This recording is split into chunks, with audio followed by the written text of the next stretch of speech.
Hello guys, welcome to channel. আজ রাখি পূর্ণিমা, আমি রাখি করতে যাচ্ছি বনুর কাছে। যেন এটা নিয়ে নিয়েছি, যাই বনুর কাছে।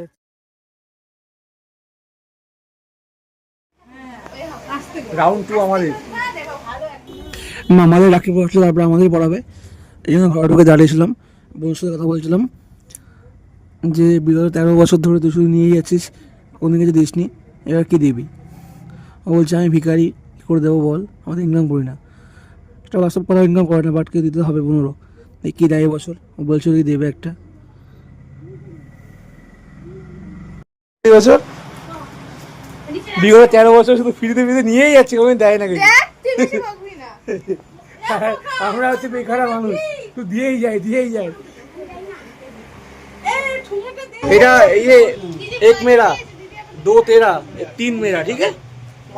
3 तेरा? हाँ, 3 भी मेरा।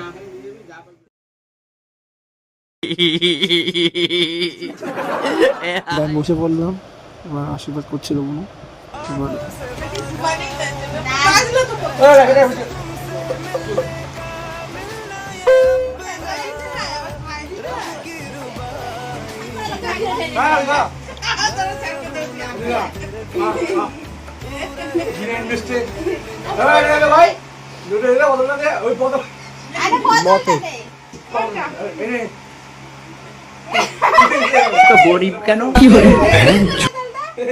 মাসিকে ফোন করলো, মাসি এবার আসতে পারবে না, মাসি বাইরে আসে কাজে, এই জন্য এখানে কাজে খুব চাপ ছিল যে মাসি আসতে পারেনি। তাই মাসি কান্না করতেছিল, করবে ভাই, 2 ভাই এখানে থাকে। তোমাদের সাথে আবার পরবর্তী ব্লগে কথা হচ্ছে। এটা ছিল রাখি পূর্ণিমা পার্ট 1, পার্ট 2 আসছে। এটা আমার বোন, নেক্সট আমার দিদি আসবে একজন। So tata, bye bye.